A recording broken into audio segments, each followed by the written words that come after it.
এই মুহূর্তে আবহাওয়ার গুরুত্বপূর্ণ খবর। বাংলাদেশ এবং পশ্চিমবঙ্গের বেশ কিছু অঞ্চলে আগামী 28 তারিখে মেঘের বিস্তার লাভ করবে এবং আগামী 29 তারিখে বেশ কিছু স্থানে হালকা বৃষ্টিপাত হতে পারে। সেই সঙ্গে বাংলাদেশ পশ্চিমবঙ্গের বিস্তীর্ণ অঞ্চল জুড়ে মৃদু শৈত্যপ্রবাহ বয়ে যাচ্ছে। শৈত্যপ্রবাহ কতদিন থাকবে এবং বৃষ্টিপাত কোন কোন অঞ্চলে হবে, তাপমাত্রা কবে থেকে বৃদ্ধি পাবে এবং কুয়াশা বেল্টের বর্তমান পরিস্থিতি কেমন এবং কবে থেকে কুয়াশা বৃদ্ধি পেতে পারে, এই সকল বিষয়ে আলোচনা করবে। এখন আপনাদের উপগ্রহ চিত্রে নিয়ে যাব। উপগ্রহ চিত্রে দেখতে পাচ্ছেন বাংলাদেশের সমগ্র রংপুর বিভাগ সংলগ্ন ভারতের উত্তর অঞ্চলের দার্জিলিং, কোচবিহার, আলিপুরদুয়ার, শিলিগুড়ি, জলপাইগুড়ি, দিনাজপুর, সেই সঙ্গে মালদা এবং বাংলাদেশের সমগ্র রাজশাহী বিভাগ, সেই সঙ্গে সমগ্র খুলনা বিভাগ, সেই সঙ্গে শহর কলকাতা, 2 24 পরগনা, 2 মেদিনীপুর, হাওড়া, হুগলি, বর্ধমান, পুরুলিয়া, নদিয়া, এই সকল অঞ্চল, সমগ্র বরিশাল বিভাগ, সমগ্র বৃহত্তর ফরিদপুর অঞ্চল, রাজধানী ঢাকা সহ সমগ্র ঢাকা বিভাগ, ময়মনসিংহ বিভাগ, সমগ্র সিলেট বিভাগ, সমগ্র কুমিল্লা অঞ্চল, পার্বত্য চট্টগ্রাম সহ চট্টগ্রাম, সেই সঙ্গে ভারতের ত্রিপুরা রাজ্য, আসামের শিলচর, মেঘালয়, আসামের বিস্তীর্ণ এলাকা জুড়ে আবহাওয়া স্বাভাবিক হতে শুরু করেছে এবং কুয়াশা বেল্টের অবস্থান ধীরে ধীরে বিলুপ্ত লাভ করেছে। এছাড়া বাংলাদেশের নওগাঁ, টাঙ্গাইল, ময়মনসিংহ, জয়পুরহাট, এই সকল অঞ্চল কিছুটা আকাশ আংশিক মেঘলা রয়েছে। আগামী 28 তারিখে বাংলাদেশ পশ্চিমবঙ্গের বিস্তীর্ণ এলাকা জুড়ে, বিশেষ করে পাবনা, নাটোর, রাজশাহী, কুষ্টিয়া, মেহেরপুর, চুয়াডাঙ্গা, রাজবাড়ী, ঝিনাইদহ, মাগুরা, যশোর, সেই সঙ্গে শহর কলকাতা, 2 24 পরগনা, দক্ষিণ নদিয়া, মুর্শিদাবাদ, এই সকল অঞ্চলে মেঘের প্রবেশ ঘটতে শুরু করবে। এর প্রভাবে দক্ষিণ নদিয়া, বীরভূম, বাঁকুড়া, কুষ্টিয়া, পাবনা, রাজশাহী, সেই সঙ্গে রাজবাড়ী, মেহেরপুর, চুয়াডাঙ্গা, যশোর, বৃহত্তর ফরিদপুর অঞ্চল, এই সকল অঞ্চলে কিছুটা হালকা বৃষ্টিপাত হতে পারে। সেই সঙ্গে রাজধানী শহর ঢাকা বিভাগ, সমগ্র খুলনা, বরিশাল বিভাগ, সিলেট অঞ্চল, সিলেট বিভাগ, ময়মনসিংহ বিভাগ, এই সকল অঞ্চলে আকাশ আংশিক মেঘলা থেকে মেঘাচ্ছন্ন থাকতে পারে এবং আগামী 30 থেকে 31শে জানুয়ারি মেঘালয়ের শিলং, সিলেটের 4টি জেলা সিলেট, হবিগঞ্জ, সুনামগঞ্জ, এই সকল অঞ্চল, সেই সঙ্গে নেত্রকোনা, শিলচর এবং ত্রিপুরা রাজ্যের কিছুটা অংশে হালকা বৃষ্টিপাত হওয়ারও সম্ভাবনা আছে।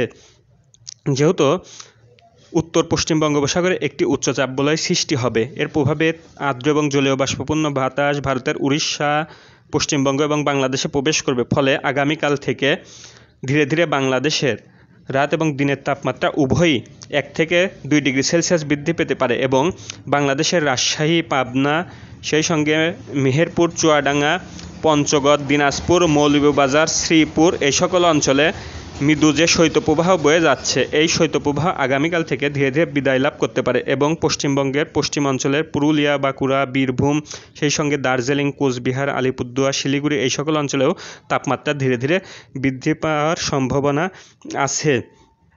এছাড়া বঙ্গোপসাগর থেকে তীব্র আর্দ্র জলীয় বাষ্পপূর্ণ বাতাস ভারতের মধ্য অঞ্চলে প্রবেশ করবে এবং আফগানিস্তানে অবস্থান করা পশ্চিমী ঝঞ্ঝাটি ধীরে ধীরে উত্তর পূর্ব দিকে অগ্রসর হলে এর প্রভাবে ভারতের রাজধানী নয়াদিল্লি, পাঞ্জাব, হরিয়ানা, উত্তরপ্রদেশ, মধ্যপ্রদেশ, এই সকল অঞ্চলে বজ্রবৃষ্টি হতে পারে এবং এই মেঘ পাহাড়ের মতো বাধা সৃষ্টি করবে। ফলে শীতল বাতাস বাংলাদেশ, পশ্চিমবঙ্গ, আসাম, ত্রিপুরায় প্রবেশ করবে না। ফলে ধীরে ধীরে তাপমাত্রা বৃদ্ধি পেতে থাকবে এবং যেহেতু বাংলাদেশ থেকে ধীরে ধীরে জলীয় বাষ্প হ্রাস পাচ্ছে, এর ফলে কুয়াশার উপস্থিতিও হ্রাস পেয়েছে। কিন্তু আগামী 30 তারিখ থেকে ধীরে ধীরে বাংলাদেশের অভ্যন্তরে আর্দ্রতা প্রবেশ করলে আবার কিছুটা কুয়াশা এবং মেঘাচ্ছন্ন ধোঁয়াশার উপস্থিতি লক্ষ্য করা যাবে।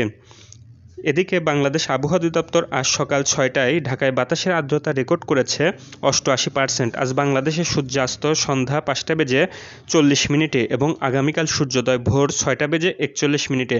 আজ বাংলাদেশের সর্বোচ্চ তাপমাত্রা ছিল কক্সবাজারের টেকনাফে 31.0 ডিগ্রি সেলসিয়াস এবং সর্বনিম্ন তাপমাত্রা ছিল নওগাঁর বাদলগাছিতে 8.6 ডিগ্রি সেলসিয়াস, যা এই বছরের দ্বিতীয় সর্বনিম্ন তাপমাত্রা।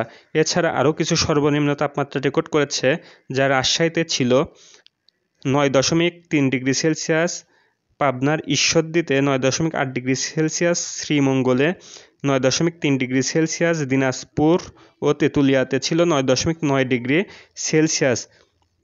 এছাড়া বাংলাদেশের পশ্চিমে ভারতের বিস্তীর্ণ পশ্চিমবঙ্গ, সমগ্র বিহার, ঝাড়খণ্ড, উত্তরপ্রদেশ, ছত্তিশগড়, দক্ষিণ উড়িষ্যা, অন্ধ্রপ্রদেশ, ভারতের হায়দ্রাবাদ, নাগপুর, রাজধানী নয়াদিল্লি, পাঞ্জাব, হরিয়ানা, হিমাচল প্রদেশ, সেই সঙ্গে রাজস্থান, এই সকল অঞ্চলের বিস্তীর্ণ আবহাওয়া স্বাভাবিক এবং পরিষ্কার আছে এবং দক্ষিণ বঙ্গোপসাগরে একটি মৌসুমী লঘুচাপ অবস্থান করছে, ফলে এর প্রভাবে শ্রীলঙ্কা এবং দক্ষিণ ভারতের মাধুরী এই সকল অঞ্চলে গোয়া কিছুটা হালকা বৃষ্টিপাত লক্ষ্য করা যাচ্ছে এবং বাংলাদেশের পূর্ব দিকে ভারতের ত্রিপুরা, শিলচর, মিজোরাম, মণিপুর, নাগাল্যান্ড, অরুণাচল, আসাম এই সকল অঞ্চলে আবহাওয়া স্বাভাবিক আছে। সেই সঙ্গে দার্জিলিংয়ের উপরেও মেঘমুক্ত আবহাওয়া লক্ষ্য করা যাচ্ছে এবং সিকিমে কিছুটা হালকা তুষারপাত লক্ষ্য করা যাচ্ছে।